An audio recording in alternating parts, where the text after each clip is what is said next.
Les fours à micro-ondes sont aussi des émetteurs de radiofréquences. Alors dans un four à micro-ondes, on va utiliser la puissance du rayonnement électromagnétique qui va entraîner un effet thermique pouvant aller jusqu'à la cuisson des aliments. Alors dans le four à micro-ondes, l'élément qui produit les ondes est appelé le magnétron, qu'on voit ici. C'est lui qui va convertir le courant électrique du secteur en rayonnement radiofréquence de 2450 MHz. Cette fréquence de 2450 MHz est identique à la fréquence utilisée par les systèmes Wi-Fi. Mais la différence, c'est au niveau des puissances. Un système Wi-Fi émet à une puissance d'environ 0,1 W, un four domestique pouvant aller jusqu'à 1000 watts. Donc il y a une différence de 10 000 entre la puissance du Wi-Fi et du four à micro-ondes. Alors, le puissant rayonnement du four à micro-ondes est absorbé par les molécules d'eau contenues dans les aliments qui s'agitent et s'échauffent. La propagation des ondes hors du four est à la fois empêchée par les parois métalliques du four et par la grille métallique au niveau de la porte. Alors malgré ça, les fours ne sont jamais complètement étanches et des rayonnements de fuite peuvent toujours se produire, plus ou moins importants suivant la qualité des fours. A l'aide d'un détecteur lumineux de rayonnement électromagnétique, on va pouvoir visualiser les fuites au niveau de deux fours à micro-ondes, un neuf et un ancien. Alors, je mets le premier four en fonctionnement et je viens approcher donc, le détecteur lumineux de rayonnement électromagnétique du four et on va constater qu'à certains endroits du four, le détecteur lumineux s'allume, ce qui traduit donc une fuite d'ondes à l'extérieur.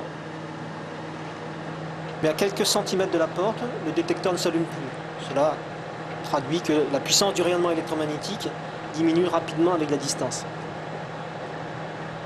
Dans le four neuf, les fuites sont minimes et en deçà des normes maximales autorisées que doivent respecter les fabricants.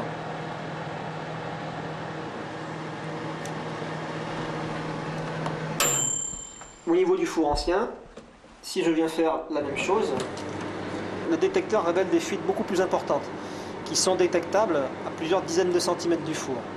Ce four était aux normes au moment de l'achat, mais le vieillissement et l'encrassement accentuent le rayonnement de fuite.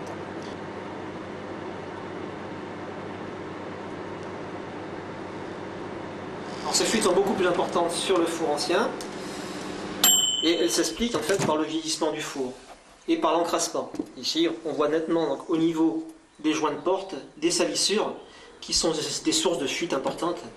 De même que la porte, qui présente ici un jeu important, qui va faire que les ondes vont pouvoir s'échapper au niveau donc, de la fermeture de la porte. Alors, quelques recommandations pour limiter son exposition au rayonnement de fuite des fours à micro-ondes. La première, c'est d'éviter de stationner trop près d'un four en fonctionnement. On a vu que même avec un four neuf, il pouvait y avoir des petits rayonnements de fuite. Attention surtout aux enfants qui ont la tête au niveau de la porte et qui ont souvent tendance à regarder très près ce qui se passe à l'intérieur.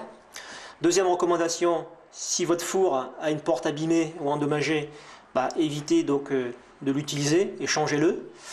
Troisième recommandation, gardez les joints au niveau des portes propres, évitez les déchets d'aliments qui pourraient se coller et entraîner des fuites importantes. Et dernière recommandation, évitez de faire fonctionner le four à vide, car les ondes ne sont plus absorbées par les aliments à chauffer et ont plus tendance à s'échapper à l'extérieur.